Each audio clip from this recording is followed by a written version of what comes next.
بسم اللہ الرحمن الرحیم۔ General science class matric code 203۔ آج ہم پڑھیں گے یونٹ نمبر 10 توانائی اور اس کے وسائل، energy and its resources, Allama Iqbal open university کی کتاب سے۔ نمبر 4 توانائی کے قابل تجدید وسائل، رینیوبل انرجی ریسورسز، یعنی کہ ایسے ریسورسز جس کو کہ آپ رینیو کر سکتے ہیں، دوبارہ استعمال میں لے کر آ سکتے ہیں، بنا سکتے ہیں۔ 4.1 ہے قابل تجدید وسائل کیا ہیں؟ قدرت میں پائے جانے والے ایسے وسائل توانائی جو بار بار حاصل کیے جا سکتے ہیں، قابل تجدید وسائل renewable energy resources, RENEWABLE able, renewable, ٹھیک ہے، اس کو ایک ساتھ لکھیں گے۔ Energy ENERGY، energy, resources RESOURCES، resources. اچھا، ان میں لکڑی، گوبر کے اوپلے، کپاس کی ڈنڈیاں، گنے اور دھان کے چھلکے وغیرہ شامل ہیں جو دیہی علاقوں میں بطور ایندھن استعمال ہوتے ہیں۔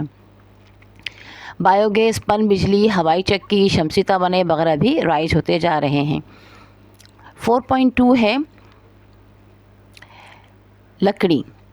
لکڑی ایسا ایندھن ہے جو درختوں کے صحیح دیکھ بھال سے بار بار حاصل ہو سکتا ہے، لیکن بڑھتی ہوئی آبادی کی ضروریات اور درختوں کے فوائد کے بارے میں لا علمی اور لاپرواہی کی وجہ سے پاکستان میں درخت بہت کم ہو گئے ہیں۔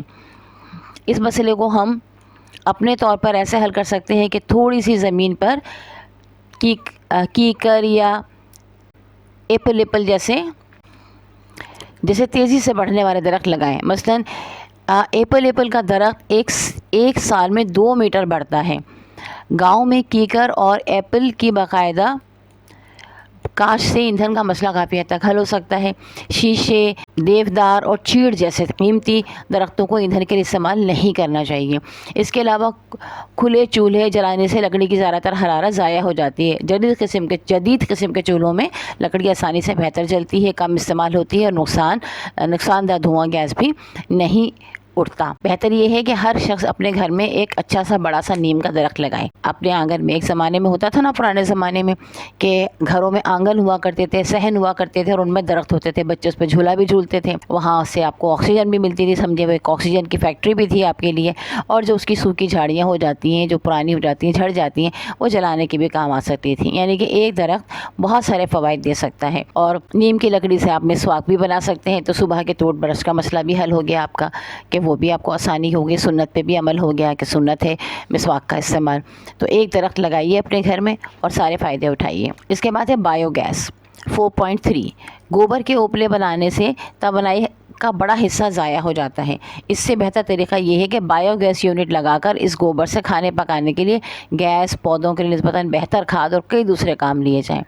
جب گوبر اور پانی ملا کر ہوا کی غیر موجودگی میں رکھا جاتا ہے تو اس پر ایسے بیکٹیریا ایروبک انیروبک بیکٹیریا انیروبک بیکٹیریا عمل کرتے ہیں، جو اس عمل خمیر سے میتھین گیس METHAN میتھین پیدا کرتے ہیں۔ یہ تقریباً وہی جلنے والی گیس ہے جو قدرتی گیس کے نام سے زمین کے اندر سے نکالی جاتی ہے۔ اس کے علاوہ گوبر کا 99% حصہ پودوں کے لیے بہتر کھاد میں تبدیل ہو جاتا ہے۔ بایو گیس حاصل کرنے کے لیے بایو گیس یونٹ لگانا ضروری ہے۔ بایو گیس کے فوائد 150 مکعب فیٹ والا یونٹ سال میں 3500 لیٹر مٹی کے تیل کی توانائی مہیا کرتا ہے۔ اسے لگانے پر جو خرچ آتا ہے وہ 2 سال میں صرف مٹی کے تیل میں بچت سے ہی پورا ہو جاتا ہے۔ کھاد کا فائدہ الگ ہے۔ اس کے بعد 10 سے 12 سال تک توانائی اور کھاد مفت لیجیے۔ نمبر 2 روایتی طور پر ایندھن کے لیے گوبر کے اوپلے اور گوبر کی کھاد الگ الگ تیار کیے جاتے ہیں، لیکن بایو گیس یونٹ میں یہ دونوں ساتھ ساتھ تیار ہوتے رہتے ہیں۔ گوبر کا صرف 1% حصہ گیس میں تبدیل ہوتا ہے، تاہم یہ گیس ہمارے کئی کام آتی ہے۔ اس لیے عام گیس کے چولہے پر کھانا پکایا جا سکتا ہے، پیٹرومیکس کے ذریعے روشنی حاصل کی جا سکتی ہے، گرمی کے لیے بایو فین چلائے جا سکتے ہیں اور جنریٹر لگا کر گھریلو استعمال کے لیے بجلی بھی حاصل ہو سکتی ہے۔ نمبر 3 ہے بایو گیس یونٹ کی کوئی بو محسوس نہیں ہوتی، بلکہ اس سے ماحول زیادہ صاف ستھرا رہتا ہے، کیونکہ گوبر اور اس پر آنے والے کیڑے اور مکھیاں نہیں رہتے۔ استعمال میں گیس صاف ستھری ہوتی ہے، جلانے میں نہ وقت لگتا ہے اور نہ ہی لکڑی یا اوپلوں کی طرح دھواں ہوتا ہے جس سے آنکھیں خراب ہونے کا خدشہ ہے۔ नंबर 4, बायोगैस यूनिट से हासिल होने वाली खाद बेबू और सुरमई रंग की होती है। इसमें नाइट्रोजन की मिकदार आम गोबर की खाद से 10 गुना ज़्यादा होती है। इसमें जरासीम भी नहीं होते जो दबाव को जन्म देते हैं। इस खाद को खुश्क करके बोरियों में महफूज रखा जा सकता है। इन फ़वाइद की वजह से मुल्क भर के देही इलाकों में तेज़ी से बायोगैस के यूनिट लगाए जा रहे हैं और इनकी मांग रोज़ बरोज़ बढ़ती जा रही है।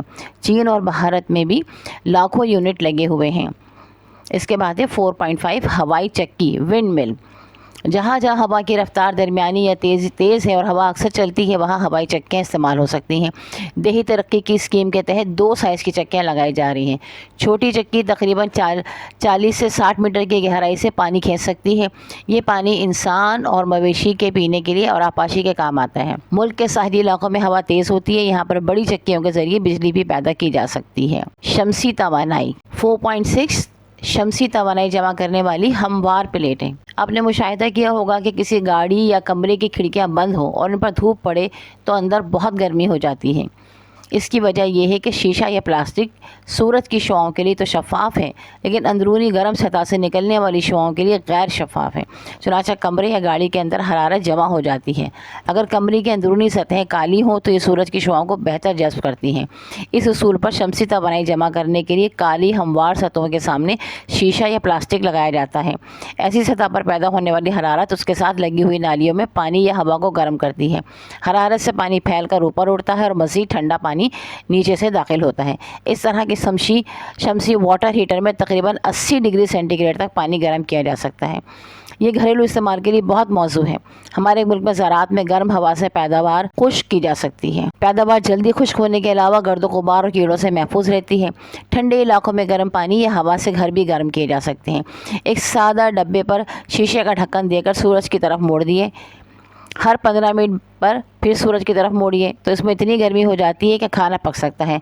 आजकल शमसी तवानाई के चूल्हे भी दस्तयाब हैं। 4.7, शमसी तवानाई को मरकूज़ करने वाली सतह। 100 डिग्री सेंटीग्रेड से ज़्यादा तपिश हासिल करने के लिए ज़रूरी है कि नंबर 1, ख़ास किस्म के जाजिब सतह इस्तेमाल की जाए जो कम से कम हरारत ज़ाया करती है। ख़ास शक्ल के आइनों से शमसी तवानाई को छोटी सी जगह में मरकूज़ किया जाए। तकरीबन हर 15 मिनट पर सूरज की तरफ के आले का रुख किया जाए। इस तरह कई 100 डिग्री तपिश हासिल होती है। 4.7, शमसी तवानाई को मरकूज़ करने वाली सतहें यानी सरफेसेस जो कि शमसी तवानाई को एक जगह पर जमा कर लेती हैं। 100 डिग्री सेंटीग्रेड से ज़्यादा तपिश हासिल करने के लिए ज़रूरी है कि नंबर 1, ख़ास किस्म की जाजिब सतह इस्तेमाल की जाए जो कम से कम हरारत ज़ाया करती है। नंबर 2, ख़ास शक्ल के आइनों से शमसी तवानाई को छोटी सी जगह में मरकूज़ किया जाए। नंबर 3, तकरीबन हर 15 मिनट पर सूरज की तरफ आले का रुख किया जाए। इस तरह कई 100 डिग्री तपिश हासिल होती है। 4.8 है सोलर सेल। सोलर सेल एक जदीद किस्म का आला है जिसमें सूरज की रोशनी बराह रास्त बरक़ी रौ में तब्दील होती है।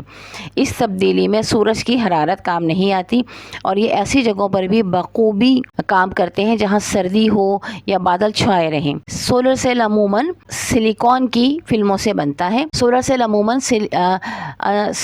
अमूमन अंसर सिलिकॉन की कलमों से बनता है। सिर्फ एक सोलर सेल से बहुत कम बरक़ी रौ पैदा होती है, इसलिए इन्हें जोड़कर बरक़ी रौ को बढ़ाया जाता है। आपने देखा होगा ना कि आजकल घरों में तो बहुत कॉमन है सोलर प्लेट्स लगाई जाती हैं और वो ज़ाहिर है कि एक से कई ज़्यादा होती हैं, एक नहीं होती है। लोग 10-10, 20-20 प्लेट्स जो हैं वो लगा रहे होते हैं। अल्हम्दुलिल्लाह ये हमारा यूनिट 10 कंप्लीट हो गया है। इंशाअल्लाह ताला हम इसके बाद यूनिट 11 की तरफ चलेंगे और उसे समझने की कोशिश करेंगे। अगर आपने अभी तक चैनल सब्सक्राइब नहीं किया है तो कर लीजिएगा, बेल आइकन को भी दबा दीजिएगा ताकि आपको नई आने वाली वीडियो फ़ौरन ही मिल जाए।